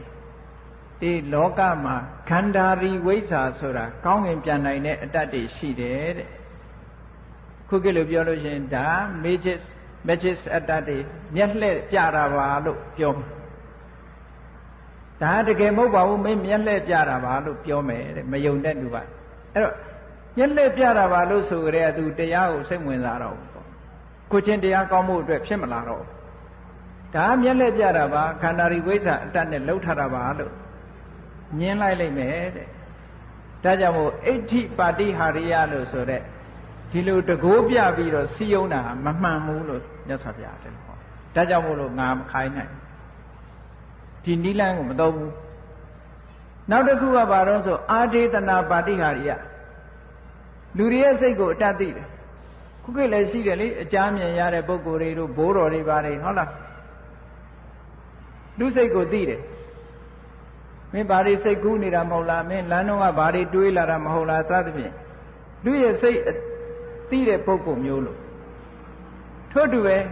စေတောပရိယအဘိညာဉ်လို့ခေါ်တဲ့အာဒေသနာပါတိဟာရိယလူရဲ့စိတ်ကိုအတတ်သိပြီးတော့ဟောတဲ့အတတ်ပညာစေတောပရိယအဘိညာဉ်ရထားတဲ့ပုဂ္ဂိုလ်ကလည်းပဲလူရဲ့စိတ်ကိုသိတယ်အဲ့ဒါလို့လူရဲ့စိတ်ကိုသိခြင်းလို့ဆိုတဲ့တကူကိုပြမယ်ဆိုလို့ရှိရင်တဲ့ခုနလိုယုံတဲ့လူရှိတယ်လို့မယုံတဲ့လူရှိမယုံတဲ့လူကဘာပြောမလို့ဆိုရင်အေးမဏိကာဆိုတဲ့အတတ်ပညာတစ်ခုရှိတယ်လူတွေရဲ့စိတ်ကိုသိနိုင်တယ်ဒီကိုယ်တော်ဟာဒါကိုအသုံးပြုတာနေမှာလို့ဆိုပြီးလက်မခံမယုံတော့သူကတရားလမ်းကြောင်းကလွဲသွားပြီလေသာသနာဒီ organize လုပ်တာမအောင်မြင်ဘူးပေါ့ဒါကြောင့်မို့မြတ်စွာဘုရားကအဲ့ဒီပါတိဟာရိယနီးကိုလည်းငါမသုံးဘူးတဲ့ဆိုလိုတာကတကိုးပြတဲ့နီးနဲ့လည်းသာသနာပြန်ပေါအောင်မလုပ်နဲ့သူတော်စိတ်တွေကိုအတန်ဟောပြီးတော့သူများစိတ်တွေကိုဘေးရင်ဟောတယ်လို့ဟောတဲ့အနည်းနဲ့လည်းသာသနာပြုလို့မရဘူးတဲ့ အကောင်းဆုံးသာသနာပြုခြင်းကတော့အနုသာသနိပါတိဟာရိယလို့ခေါ်တယ်မင်းဒီလိုတွေးဟိုလိုမတွေးနဲ့ဒါတွေမလုံးနဲ့ဟိုဟာမှဒါကိုလုံးတဲ့နဲ့ဒါမလုံးတဲ့ဘူးအကျိုးသင်အကြောင်းသင်အကျိုးအကြောင်းအဆိုးကောင်းဒါတွေကိုခွဲခြားစိတ်ပြပြီးတော့ဟောပြပြီးဆုံးမသွန်သင်တဲ့နိလန်းတစ်ခု instruction ပေးတဲ့နိလန်းဟာသာလဲသာသနာပြုတဲ့နေရာမှာအကောင်းဆုံးပဲလို့မြတ်စွာဘုရားကဆုံးမတဲ့ဤတစ်ခုတည်းပဲလက်ခံတယ်နော်မိဘတွေကသားသမီးတွေကိုဆုံးမဩဝါဒပေးတယ်ဆရာသမားတွေကတပည့်တွေကိုဆုံးမဩဝါဒပေးတယ်အချင်းချင်းကြီးတဲ့ပုဂ္ဂိုလ်တွေကငယ်တဲ့ပုဂ္ဂိုလ်တွေကိုဆုံးမတယ်လိမ္မာယဉ်ကျေးအောင်ပြောဟောပြတယ်အဲ့ဒီနည်းဟာသာသနာပြုတဲ့နေရာမှာအကောင်းဆုံးပါမြတ်စွာဘုရားကဒါမို့ယဟန်တော်တွေကိုဝီနီးနဲ့ကိုတားထားတယ်တကုတ်ပြာရီဟာမပြရဘူးလို့ဣတိပါတိဟာရိယအာဒေသနာပါတိဟာရိယဆိုတာတွေမပြရဘူးလောကီအတတ်ပညာတွေနဲ့ရောနေတယ်သာသနာတော်အတွက်မအောင်မြင်နိုင်ဘူးရေရှည်မခံဘူးလို့မြတ်စွာဘုရားကကေဝတ္တသုတ်မှာဒီလိုဟောထားတာဒါလည်းပဲတတိထားစရာကောင်းတဲ့အချက်တစ်ခုပဲပေါ့သာသနာတော်ထွန်းကားပြန်ပေါ်အောင်လှုပ်သင်လှုပ်ထိုက်တဲ့နည်းကတော့တရားဓမ္မကိုနားလည်အောင်ဟောပြောပြသခြင်းဟာဒါမှန်ကန်တဲ့နည်းလမ်းလို့ပဲပြောအောင်တရားစစ်တရားမှန်ဆိုတာဘယ်လိုသီလကိုဘယ်လိုကျင့်ရတယ်တမာရီကျင့်စဉ်ကိုဘယ်လိုကျင့်ရတယ်ပညာရအောင်ဘယ်လိုစီးပူးရတယ်ဟောတရားစစ်တရားမှန်တွေကိုလိမ္မာရေးချရှိလောင်သွန်သင်ပြသဆုံးမတာဟောပြောတာဟာဒါတကယ်သာသနာပြုလုပ်ငန်းအစစ်ဖြစ်တယ်တဲ့အဲ့ဒါကိုပဲရည်ညွှန်းပြီးတော့ဘုရားမြတ်စွာအင်္ဂုတ္တမှာသာသနာတော်တည်ထမ်းပြန်ပွားခြင်းနဲ့ပတ်သက်ပြီးတော့အကြောင်းတရားတွေဟောထားတာရှိတယ်နံပါတ်1ကဘာတော့ဆိုရင်သာသနာတော်တည်ထမ်းဖို့ရာအတွက်ဘာလို့သင့်လဲဆိုရင်နံပါတ်1တရားနာရမယ်ယူတည်တည်တရားနာရမယ်ယူတည်တည်တရားနာတယ်ဆိုတာလေးလေးစားစားတရားကိုအာရုံစိုက်ပြီးတော့နာတာသိကျင်တဲ့စိတ်ရှေ့ထားပြီးတော့နာတာဒါကိုယူတည်တည်နာတယ်လို့ပြောတာနော်တက္ကိစ္ဆံဓမ္မံသုနာတိဘုရားမြတ်စွာရဲ့တရားကိုတလေးတစားစိတ်ပါဝင်စားစွာနာယူတာဒါတက္ကိစ္ဆံဓမ္မံသုနာတိ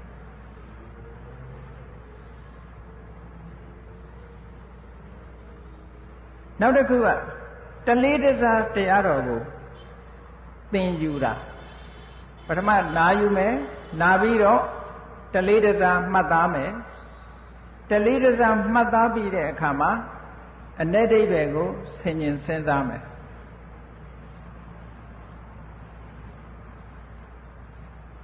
နောက်ပြီးတော့နှုတ်ထဲမှာဆောင်းထားမယ်မြတ်စွာဘုရားတရားဟောတာကိုဟောတဲ့တရားတွေကိုတလေးတစားနားထောင်တယ်တလေးတစားသင်ယူတယ်တလေးတစားမှတ်သားတယ်လေးလေးစားစားမှတ်သားပြီးတော့အဓိပ္ပာယ်ကိုနားလည်အောင်လေ့လာတယ်ပြီးတဲ့အခါလေ့လာထားတဲ့အတိုင်းတကယ်လိုက်နာကျင့်သုံးတယ်ဟောဒီ5ချက်နံပါတ်1ကလေးလေးစားစားနာယူတယ်လေးလေးစားစားဆောင်းထားတယ်ဆောင်းထားတဲ့တရားကိုလေးလေးစားစားမှတ်သားတယ်အ내ဒိဋ္ဌိကိုသိရှိနားလည်အောင်စဉ်းစားဆင်ခြင်တယ်သိထားတဲ့အတိုင်းလက်တွေ့ကျင့်သုံးတယ်အဲ့ဒီတိုင်းမလုပ်ဘူးဆိုရင်သာသနာကွယ်ခြင်းအကြောင်းပဲသာသနာဒါကသာသနာကွယ်တယ်မကွယ်တယ်ဆိုတာဘယ်ကိုပြောတာတုံးဆိုကိုယ့်ရဲ့နှလုံးသားထဲကိုပြောတယ်နော်ဆရာတော်ကြီးတွေကဒီဟာကိုသင်္ဃာလေးတွေ့ထားတာရှိတယ်တရားမနာစာပေမသိ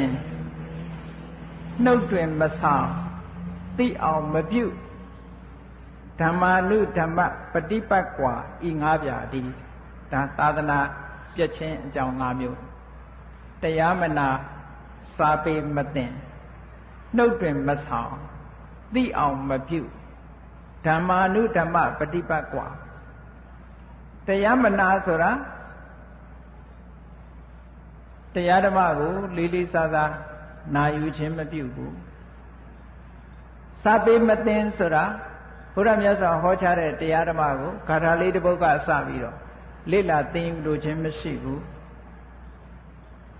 သင်ပြီးသားကိုလည်းပဲနှုတ်ထဲမှာဆောင်းထားခြင်းမပြုဘူးဆောင်းထားတဲ့တရားတော်တွေကိုအလေးနဲ့အဓိပ္ပာယ်နားလည်အောင်မစင်စားမဆင်ခြင်ဘူးအလေးနဲ့ဆင်ခြင်စဉ်းစားပြီးတဲ့တရားကိုလည်းလိုက်နာကျင့်သုံးမှုမပြုဘူးဟောအဲ့ဒီလိုအခြေအနေမျိုးတွေဖြစ်ပေါ်လာလို့ရှိရင်သာသနာကွဲတယ်လို့ဒီလိုပြောတာနော်တရားမနာစာပေမသိနှုတ်တွင်မဆောင်သိအောင်မပြုဓမ္မာနုဓမ္မပฏิပတ်กว่าဓမ္မာနုဓမ္မဆိုတာဓမ္မဆိုတာလောကုတ္တရာတရား၉ပါးအတိတ်မဲ့ပေါ့တရားဓုတရားမြတ်အဲ့ဒီတရားဓုတရားမြတ်တဲ့လျော်ကံနဲ့အကျင့်ကိုအနုဓမ္မလို့ခေါ်တယ်အားလုံးဘုရားဘာသာဝင်သူတော်စင်တွေဆိုလေးရှိကြတယ်လေဣမာယဓမ္မာနုဓမ္မပฏิပတ်တိယဗုဒ္ဓံပူဇေမိနဲ့ဆိုလေးရှိတယ်ဓမ္မာနုဓမ္မဆိုတာဓမ္မဆိုတာအစစ်မြင့်တဲ့လောကုတ္တရာတရားကိုဓမ္မလို့ခေါ်တယ်အနုဓမ္မဆိုတာအဲ့ဒီအစစ်မြင့်တဲ့လောကုတ္တရာတရားကိုရရှိစေနိုင်တဲ့သီလသမာဓိပညာလို့ဆိုတဲ့အကျင့်တရားကိုအနုဓမ္မလို့ခေါ်တယ်အဲ့ဒီအနုဓမ္မဆိုတဲ့အကျင့်တရားရှိမှဓမ္မဆိုတဲ့လောကုတ္တရာတရားကိုမျက်မှောက်ပြုလို့ရတယ်အဲ့ဒါကိုကျင့်ရမယ်လို့ဒီလိုပြောတာနော်ကျင့်စဉ်လေးတစ်ခုရလာတဲ့အခါကျင့်ရမယ်မကျင့်လို့ရှိရင်ဟောသာသနာတော်မိမိရဲ့ရင်ထဲနှလုံးထဲမှာသာသနာဟာမတည်တတ်နိုင်ပါဘူးတဲ့အဲ့ဒါလို့နှလုံးမသွင်းလို့ရှိရင်မိမိတဏ္ဍာမှာသာသနာတည်တံ့ခြင်းဆိုတာမဖြစ်နိုင်ဘူးကဲသာသနာဆိုတာလေးနဲ့ပတ်သက်ပြီးတော့ဘုန်းကြီးတို့မြတ်စွာဘုရားကကဲတည်တံ့အောင်ဘုရားမြတ်စွာဟောတဲ့ဒေသနာတော်လေးတစ်ပုဒ်ကိုဆင်ခြင်ပြီးတော့ကြည့်ဘုရားမြတ်စွာကပါဠိဟောထားတော့တရားတွေမြောက်များစွာမြတ်စွာဘုရားဟောထားတယ်အဲ့ဒီမြောက်များစွာဟောထားတဲ့ထဲကနေပြီးတော့ဆိုပါစို့သာသနာတော်ဝင်လာမဲ့ယဟန်တစ်ပါးမြတ်စွာဘုရားဗာမေးရှိတုံးဆိုရင်အေဟိဘိက္ခုရှင်ကွန်းတညကြီးတပည့်ဆက်ကြတရားဟောပြီးတဲ့အခါကျတော့မြတ်စွာဘုရားသာသနာတော်တွင်ခေါ်လိုက်တာအေဟိဘိက္ခုจิตသားယဟန်လာခဲ့သွားခါတော်ဓမ္မောဓမ္မကိုငါကောင်းစွာဟောထားတာဖြစ်တယ်ဒါအာမခံချက်ပေးလိုက်တာမြတ်စွာဘုရားသွားခါတော်ဓမ္မောဆိုတာငါဟောတဲ့တရားအမှားမဟုတ်ဘူးမှန်တယ်နော်အာမခံချက်ပေးတာ guarantee ပေးတယ်လို့ခေါ်သွားခါတော်ဓမ္မောတကယ်အမှန်တိုင်းဟောတာမှားမှားယွင်းယွင်းဟောတာမျိုးမဟုတ်ဘူးစိတ်ချဒါလို့ရင်ဒါဖြစ်မယ်ဆိုတာမှန်မှန်ကန်ကန်ဟောတာတကယ်လည်းဖြစ်မယ်လို့ဆိုသွားခါတော်ဓမ္မောစရဗြဟ္မစရိယဒါမြတ်စွာဘုရားရဲ့တိုက်တွန်းချက်မြတ်သောအကျင့်ကိုကျင့်ပါတဲ့ဘာရွယ်ချက်နဲ့ကျင့်ရမှာတော့ဆိုရင်သမ္မာဒုက္ခတအန္တကိရိယာယမှန်ကန်တဲ့နိလန်းနဲ့ဒုက္ခတွေအဆုံးသတ်ဖို့ဒုက္ခအဆုံးသတ်ဖို့အတွက်မြတ်သောအကျင့်ကိုကျင့်ပါလို့ဆိုတာတာဝန်ပေးလိုက်တာနော်ရှင်ကွန်းတညသာသနာဝင်တဲ့အချိန်တုန်းကသွားခါတောဓမ္မောစရဗြဟ္မစရိယံသမ္မာဒုက္ခတအန္တကိရိယာယအေဟိဘိက္ခုဘိက္ခုจิตာယဟန်အေဟိသာသနာတော်ထဲဝင်လာခဲ့ပါဓမ္မောသစ္စာလေးပါးအမှန်တရားကိုသွားခါတော်ကောင်းစွာဟောထားအပ်ပါပေ၏သမ္မာကောင်းစွာဒုက္ခသာဆင်းရဲဒုက္ခမှန်သမျှရဲ့အန္တကိရိယာယအဆုံးသတ်ဖို့ရာဗြဟ္မစရိယမြတ်သောအကျင့်ကိုစရကျင့်ပါလေဟု၍ဘဂဝါရွှေဘုံတော်သခင်ရှင်တော်မြတ်ဖရာသည်အဝေါစကောင်းစွာမတွေ့ဟောကြားတော်မူခဲ့ပါပေတည်း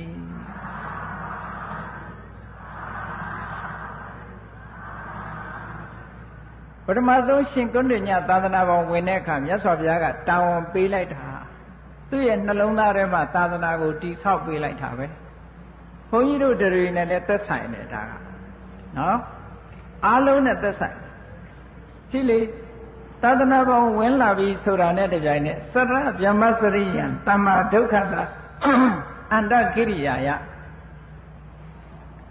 သမ္မာကောင်းစွာဒုက္ခသာဆင်းရဲဒုက္ခရဲ့အန္တကိရိယာယအဆုံးကိုပြုဖို့ရာဘုန်းကြီးတို့တွေဟာဘာအတွက်လုံးနေကြတာတုံးဆိုဒုက္ခအဆုံးသတ်ဖို့ပဲဒုက္ခကိုအဆုံးသတ်ဖို့ပဲမြတ်စွာဘုရားသာသနာတော်တည်ထမ်းတာသာသနာတော်ကြီးကိုမြတ်စွာဘုရားကတည်ထားခဲ့တာဘာအတွက်ဒုက္ခတွေအဆုံးသတ်ဖို့ဆိုလိုတာဒုက္ခဆိုတာ problem ကြီးပေါ့ဗျာပြဿနာကြီးတစ်ခုဖြေရှင်းဖို့အတွက်ပြဿနာအဆုံးသတ်ဖို့မြတ်စွာဘုရားလုပ်ခဲ့တယ်ဒါဖြင့်ဒုက္ခကဘာဒုက္ခစဉ်းစားကြည့်ဒုက္ခဆိုတာဘာကိုပြောတာလဲတပည့်တော်တို့ဒုက္ခမရှိပါဘူးဒုက္ခချမ်းသာပါမဟုတ်ဘူးဒုက္ခဆိုတာဘာပြောတာလဲဖြေရှင်းလို့မရတဲ့လူတိုင်းရင်ဆိုင်ကြုံတွေ့နေရတဲ့ problem ကြီးပဲဘာလဲဆိုကြည့်လေလူဘဝရလာပြီတဖြည်းဖြည်းအိုးလာတာဒါဒုက္ခပေါ့ဗျကျန်တဲ့စီးပွားရေးပြဿနာဖြေရှင်းလို့ရတယ်လူမှုရေးပြဿနာဖြေရှင်းလို့ရတယ်တဖြည်းဖြည်းအိုးလာတဲ့ပြဿနာဖြေရှင်းလို့ရရလားမရဘူးဖြည်းဖြည်းအိုးလာတဲ့ခန္ဓာကိုယ်ရလာတဲ့ပုဂ္ဂိုလ်ဟာနာတယ်ယောဂဖြစ်တယ်ဖြေရှင်းလို့ရရလားနောက်ဆုံးသိဆုံးရတယ်ဆိုတာရောဖြေရှင်းလို့ရရလားအိုခြင်းနာခြင်းသိခြင်းဆိုတဲ့ဒီပြဿနာလုံးဝဖြေရှင်းလို့မရလို့ problem လို့ပြောတာဘုရားလောင်းတွေကအဲ့လိုစဉ်းစားတယ်ကိစ္ဆဝတ္တယံလောကောအာပန္နောဇာယတိဇေဝစီယတိသမိယတိသာတဲ့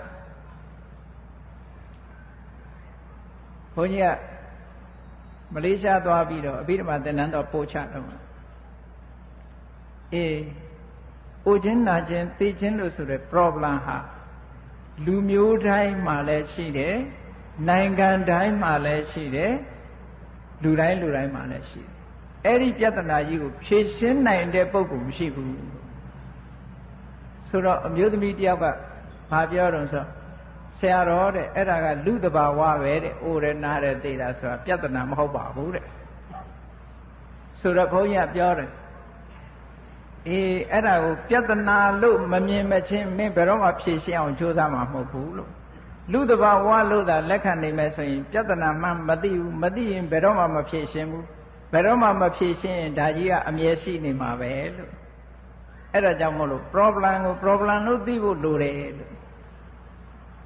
ဘုရားလောင်းနေကြတော့မဟုတ်ဘူးတာမန်လူတွေလို့မမြင်ဘူးကိစ္ဆဝတ္တယံလောကောအပန္နောဇာယတိဇေဝစီယတိသမိယတိသလောကောလူသားတွေကဝါတတ္တဝအပေါင်းဟာကိစ္ဆံအပန္နောတကယ့်ကိုအကျဉ်းချပြဿနာကြီးနဲ့ကြုံတွေ့နေရတယ်ဘာတွေတော့ဇာယတိမွေးလာရတယ်ဇီယတိအိုးလာရတယ်မိယတိသေရတယ်ရလားမရသေးဘူးဥပပိစ္ဆတိသဗ္ဗတိဥပပိစ္ဆတိဘဝတစ်ခုကသေသွားပြီးနောက်ဘဝတစ်ခုမှပြန်မွေးအောင်မယ်ကဲအဲ့ဒါကြီးရပ်လို့ရရလားမရဘူးဒီတဲ့ကြီးမားတဲ့ problem ပဲရှိနေတယ်အဲ့ဒီ problem ကြီးကိုရပ်ချင်တယ်ဆိုရင်ဘာလို့မလုပ်ဆိုမြတ်စွာဘုရားကဒုက္ခသာဒုက္ခလို့ဆိုတဲ့ပြဿနာကြီးရဲ့အန္တကိရိယာယအဆုံးကိုပြုဖို့ရာဗျမစရိယမြတ်သောအကျင့်ကိုစရကျင့်ပါလေတဲ့တာဝန်ပေးတာဒါဖြင့်မြတ်သောအကျင့်ဆိုတာဘာလို့ဆိုမဂ္ဂင်၈ပါးပဲဘုန်းကြီးတို့တွေလုံးဝမှမဂ္ဂင်၈ပါးပဲဘာစလုံးမလို့ဆိုရင်နံပါတ်1မှန်ကန်တဲ့အမြင်နဲ့မှန်ကန်တဲ့အတွေးရှိရမယ်အဲ့ဒီမှန်ကန်တဲ့အမြင်နဲ့မှန်ကန်တဲ့အတွေးကိုအခြေခံပြီးတော့ကိုချင်းတရားကောင်းအောင်လုပ်ရမယ်အဲ့ဒါကြောင့်မလို့မဂ္ဂင်၈ပါးမှာအစဉ်တိုင်းဟောထားတာလေးကသိပြီးတော့ logical ဖြစ်တယ်ကြည့်လေ right understanding ဆိုတာဘယ်ရာပဲဖြစ်ဖြစ်ပြဿနာတစ်ခုတွေ့လို့ရှိရင် right understanding of problem ဟာပိုးရေးချတယ်ဒါကြောင့်မို့တမ္မာဒိဋ္ဌိမင်းအမြင်မှန်ရမယ်လို့မြတ်စွာဘုရားပြဿနာကိုဖြေရှင်းတော့မယ်ဆိုအမြင်မှန်ဖို့ရပိုးရေးချတယ် ဒါကြောင့်မို့တမ္မာဒိဋ္ဌိကိုရှေ့တန်းတင်ဟောလိုက်တာအဲ့ဒီမှာဒါဖြင့်တမ္မာဒိဋ္ဌိဆိုတဲ့အမြင်မှန်ရှိဖို့အတွက်ဘာလို့တော့ဆိုရင်တမ္မာသင်္ကပ္ပဆိုတာအတွေးမှန်ရမယ်လို့ပြော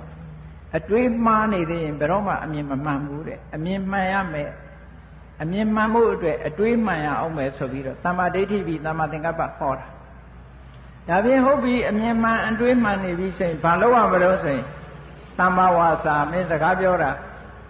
မှန်မှန်ကန်ကန်ပြောရမယ်ဆိုတာအမှားတွေကိုမပြောနဲ့နှုတ်နဲ့မကောင်းတာတွေမလုံးနဲ့လို့ကိုချင်းတရားကိုထိန်းလိုက်တာဒါကကိုချင်းတရားထိန်းတာတမ္မာကမ္မန္တမဟုတ်တာတွေမလုံးနဲ့ဟုတ်တာပဲလုပ်ရတမ္မာအာဇီဝမကောင်းတဲ့နီလန်းနဲ့အသက်မွေးနဲ့ကောင်းတဲ့နီလန်းနဲ့အသက်မွေးဒါယတ္တိဖို့ရတဲ့ကိုချင်းတရားကိုရှေးဥစွာမြတ်စွာဘုရားဟောလားဒါဖြင့်ကိုချင်းတရားဘာကြောင့်အရေးကြီးတာတုံးလို့ဆိုဒီကိုချင်းတရားမရှိလို့ရှိရင်နောက်ပိုင်းမှာလာတဲ့တမ္မာဝါယာမတမ္မာသမာဓိဆိုတဲ့မှန်ကန်တဲ့စိတ်တည်ငြိမ်မှုဆိုဘလို့မှမရနိုင်ဘူးတဲ့ကိုချင်းတရားမကောင်းတဲ့ပုဂ္ဂိုလ်ကစိတ်တည်ငြိမ်တယ်လို့ဘလို့မှမဖြစ်နိုင်ဘူးဒါကြောင့်မို့ကိုချင်းတရားကောင်းဖို့သိအရေးကြီးတယ်ဆိုပါစို့ရှင်အင်္ဂုလိမာလဘဝတစ်လျှောက်လုံးဟာလူဆိုးကြီးဘဝနဲ့နေခဲ့လူထောင်ပေါင်းများစွာတတ်နောက်ဆုံးကြတော့မြတ်စွာဘုရားရဲ့ဟေးမင်းမဲ့ရပ်ဖို့လိုပါတယ်ငါရပ်နေပြီဆိုတဲ့ philosophical term လေးပေါ့တကယ်မြတ်စွာဘုရားရဲ့အတွေးခေါ်ပါတဲ့စကားကိုနားထောင်လိုက်ရင်ဟာလေသူကလည်းတက္ကသိုလ်ကျောင်းသားကိုလူညံ့မှာမဟုတ်ပဲ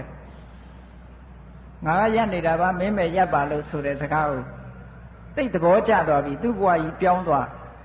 သူလုံနေတဲ့လူတတ်တဲ့လုပ်ငန်းကိုသူစွန့်လွတ်လိုက်ပြီးသာသနာပေါင်းဝင်လာပြီးတရားအားထုတ်တဲ့အခါကျတော့စိတ်ကြည်ငြိမ်မှုသူမရဘူး